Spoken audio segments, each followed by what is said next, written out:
What if on your journey of healing, you come to the realization that the only reason that some of or a majority of the people in your life have been in your life because you've played a survival based role for them?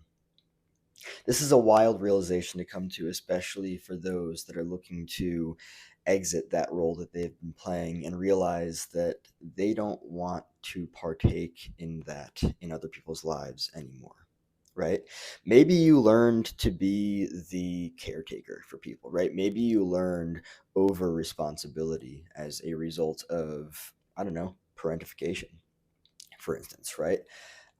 Emotionally. Maybe you learned to emotionally caretake people as a result of that, right? Just an example, right?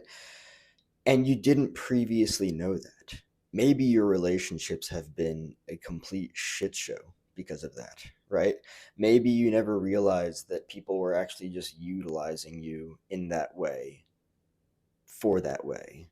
And now you're looking at your relationships and you're like, I've never really liked my relationships. I've just been doing this because this is what I thought I had to do. But you don't want to do it anymore, right?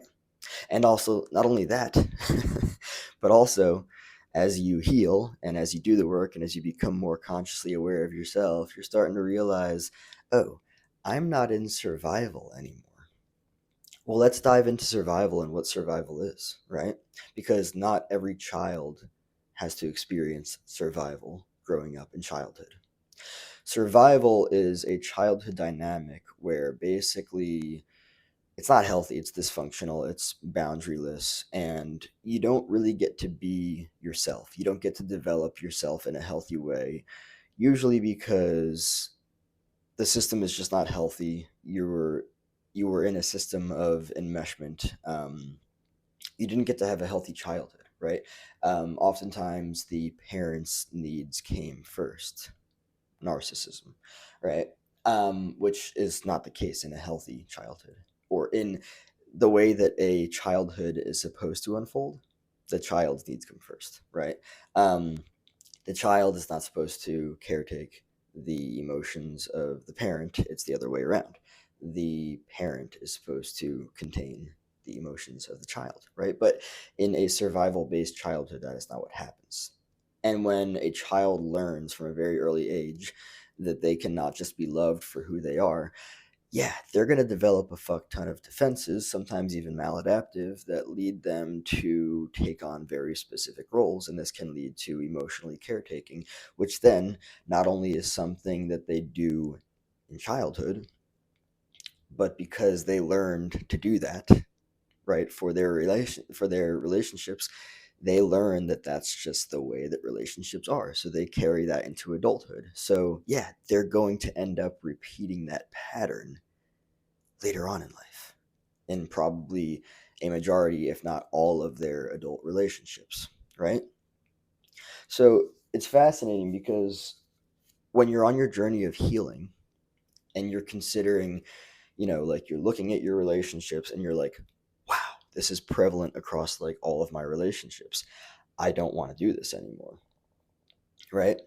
You might find that some of the people in your life, probably a select few, are going to be okay with you stepping away. It's fascinating because it's like I think about it and it's like they're going to be okay with you stepping away from that role that you've played in their lives. It's so narcissistic. Like to the contrast is fascinating. To consider somebody as an autonomous individual who's not there to fulfill your every need, to drop everything, to not see somebody as an extension of yourself, right? They're not your hand, they're not your arm, right? They're not there to play your fucking puppet and do whatever it is that you've set out for them to do just because you've become comfortable with it, right? It's wild when you wake up to these realizations and you see that you've just been playing a specific role in people's lives, and you start to question it. You start to look at the dynamic and you start to be like, oh, yeah, I don't want to do that anymore. I don't like it. It makes me feel this or that way. And not only that, let's talk about tying your worth extrinsically to that, and that being a majority of the reason why you have appeased, why you have people pleased, why you've done all these things that you don't want to do. Yeah, people that are raised in these types of childhoods in survival are taught that their worth is outside of themselves because, oh, I've got to please mommy and daddy to receive love. No, you fucking don't. You were just raised in a childhood of survival where you learned that the parents' needs come first, right? And so, with that, a lot of people are actually just living lives where they are trying to please mommy and daddy because they learned that that's what they have to do, right? And not only that, but you see it again, like I was saying before, you see it roll out into adulthood where people form and cultivate relationships where they're just pleasing mommy and daddy through their friends. Friends. And this is all wild until you start to, when I say wild, I mean just like exceedingly dysfunctional, until you start to wake up to the realization and consider the intersubjective space between people, right? One of the most fascinating things that I've learned is that, oh, wow, my relationships have just been filled with like drama and gossip. And quite honestly, I don't like it. And so when you come out of that and you're like, oh, well, I want to consider the intersubjective space between people.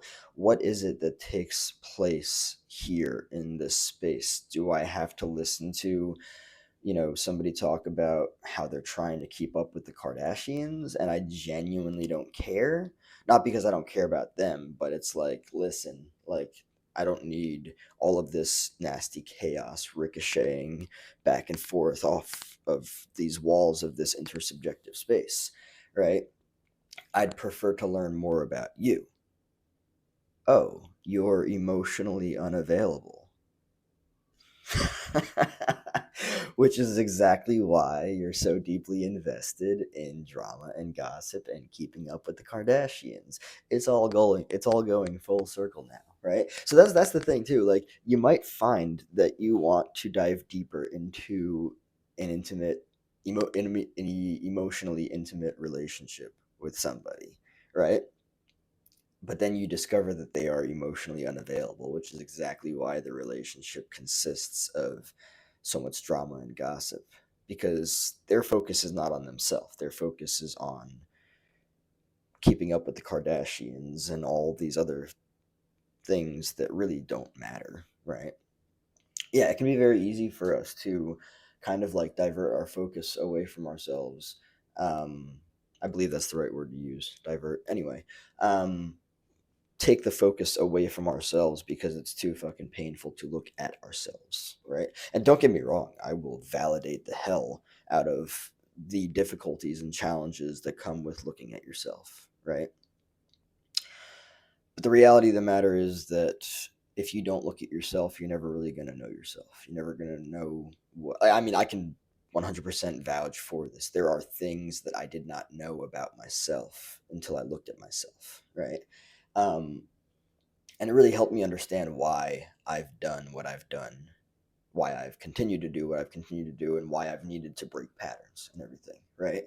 Um, but yeah, the reason why this is so important to understand is because you might realize on your journey of healing that your relationships have been the way that they have because you've just been playing a very specific role that has been based in survival, and the people in your life may have gotten very used to you playing that role, and now you're starting to look at it and be like, I don't want to play this role anymore. I don't, right? And you might get some backlash from people, right? You might get some people that are like, oh, but this, that, and the other, you've always been this way, why you gotta change this, that, and the narcissism. I mean, I won't flat out call that narcissism, but anybody who has a problem with you, um, being your own autonomous self and doing whatever it is that you actually want to do for yourself, because you are an autonomous individual, not an extension of them, and you are very much allowed to do what you want to do. That's your choice, right? It's just it's so like red flag territory. It really is. Um, oh, you've always been this way. You've always been this way for me. Why do you have to do this? Why can't you just stay this way? Just stay true to form. Just stay in this box. Just stay in this role that you created and I got used to and I got comfortable and familiar with, because I don't want you any other way. Oh my god.